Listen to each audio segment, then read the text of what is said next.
Bonjour et bienvenue, itinéraire entreprise sur lefigaro.fr. On découvre aujourd'hui un nouvel itinéraire d'entreprise, le parcours d'Attitude Concept. Sarah Neumann, vous êtes fondatrice d'Attitude Concept et puis vous êtes accompagnée d'un client d'Attitude Concept qui est le directeur général de VMware, Marc Dolois. Bonjour Marc. Bonjour. Alors pourquoi ce nom Attitude Concept, Sarah? Qu'est-ce qui se cache derrière? Oui, bonjour. Alors, Attitude Concept, c'est un cabinet de conseil et de facilitation pour le développement organisationnel. Donc, nous sommes spécialisés en accompagnement au changement. Et l'attitude, c'est la posture qu'on va voir en face d'une situation, en fait. Le comment je réponds à une situation particulière. Donc, j'ai le choix. En fait, ça fait appel. Il y a une notion de responsabilité là-dedans. Ça fait appel au choix que j'ai. J'ai toujours le choix de comment je réponds dans une situation, quelle qu'il soit la situation ou le niveau auquel je suis dans une entreprise. Et donc, le nom Attitude Concept va retranscrire la manière dont nous travaillons, puisque nous faisons participer les gens, nous faisons appel à leur responsabilité personnelle dans une situation. Et j'aime beaucoup la citation de Confucius qui dit « Raconte-moi et j'oublierai, montre-moi et je me souviendrai, laisse-moi faire et je comprendrai ». Et c'est ça l'appel à la participation pour vraiment intégrer, et c'est là que les changements opèrent. Alors ça c'est pour l'esprit, mais finalement quelles sont les méthodes que vous utilisez? Alors nous on travaille vraiment avec des méthodes conversationnelles. Donc, on va faire parler les gens en fonction du besoin exprimé par l'entreprise. Les conversations qui comptent, on appelle ça. On utilise, par exemple, un cadre méthodologique. Je préfère appeler ça le cadre parce que méthode, ça semble un petit peu rigide. À la fin, c'est un cadre, donc avec des étapes, mais dans lesquelles on a quand même assez de marge de manœuvre, dans laquelle on est assez flexible.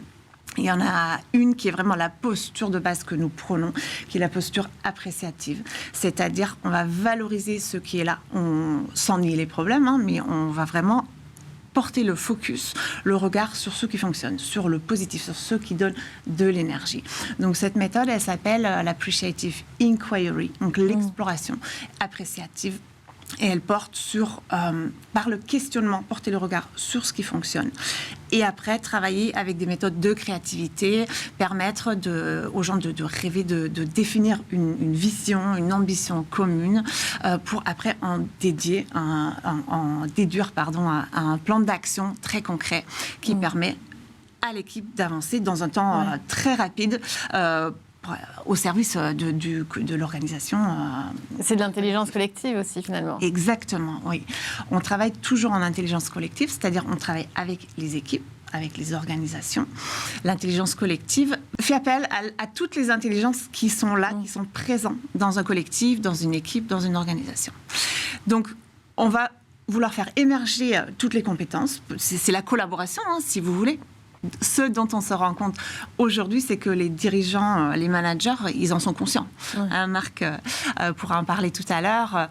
Ils savent qu'il y a un besoin de faire émerger ce qui est là. Seulement, ils ne savent pas toujours comment. Et c'est là que nous, en jeu... Ouais. Alors, comment ça se passe concrètement, justement, dans les ateliers, les séminaires que vous mettez en place? Il y a des exercices, Tout à fait. En fait, en parlant de la méthode Appreciative Inquiry, on a un processus de 5 étapes, les 5D, on appelle ça. Donc, on va toujours commencer par définir le projet. Donc, ça, c'est avec les commanditaires, les dirigeants, les managers, pour vraiment savoir quel est le besoin exact, quelle est l'ambition, qu'est-ce qu'ils veulent atteindre avec ça. Et une fois qu'on a bien cadré ça, on va travailler avec les équipes, avec une phase de découverte. On commence, c'est des interviews, c'est là que les gens se parlent, c'est là qu'il se passe quelque chose entre les gens quand ils se parlent de manière orientée, avec des questions bien précises qui vont aider à répondre aux besoins.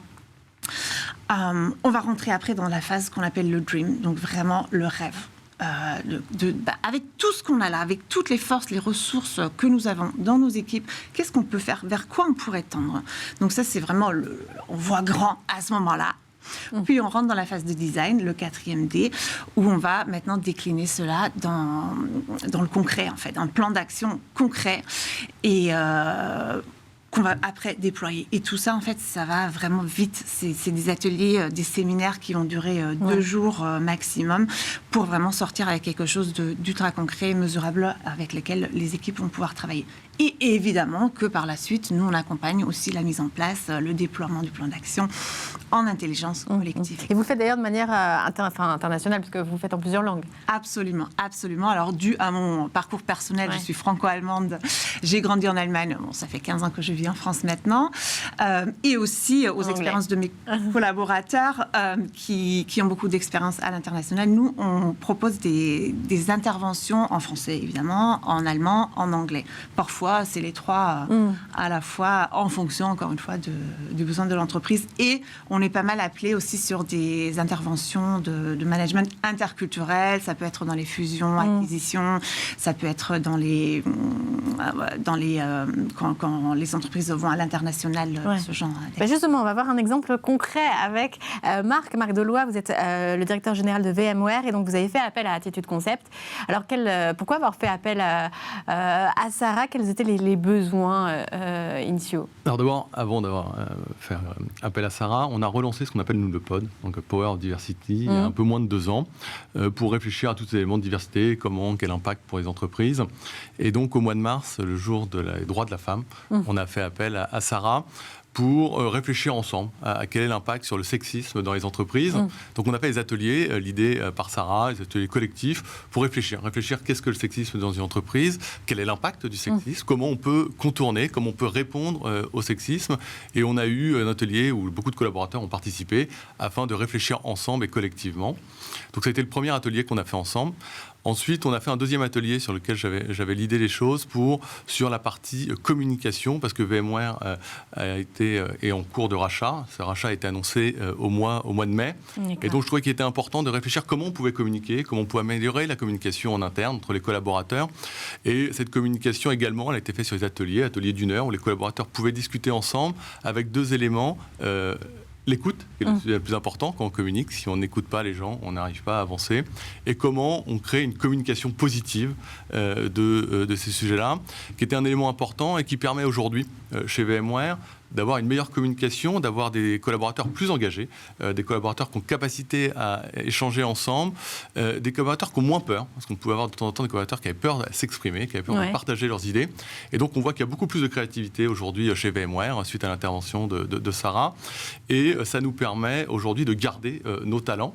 Ça, c'est l'étape vraiment pour la plus importante. Et la deuxième étape qui est également importante, c'est que ça a permis d'ouvrir VMware en dehors de son marché. Et donc, on a travaillé avec beaucoup d'associations. Je pense à Coûte que Coûte, qui est une école qui permet d'intégrer des gens de la diversité. Donc, Coûte que Coûte est venu chez VMware et on a été dans les écoles. Mais c'est aussi l'association Refuge, c'est également aussi la course du cœur. Donc, on a participé à beaucoup d'associations pour s'ouvrir. Et là aussi, c'est un élément important pour garder les talents. Donc, voilà ce que nous a apporté Sarah avec Attitude Concept. Eh bien, c'est un bel exemple, effectivement. Alors, quels sont les autres points aussi que vous pouvez contribuer à améliorer, Sarah, avec Attitude Concept? Tout d'abord, en fait, quand on apprend aux gens de se parler, je dis, c'est un peu polémique, mais parfois, voilà, ça coince et puis ça ne fait plus communiquer. Donc, on va les faire parler ensemble en leur donnant les bonnes questions pour le bon contexte. Ça crée des liens. Déblocage, ouais. Et dès que les gens se parlent, il se passe toujours quelque chose. Donc, mieux vaut se parler de manière bien orientée pour avoir pour cette création de liens positifs. Donc, ça, c'est vraiment le premier élément.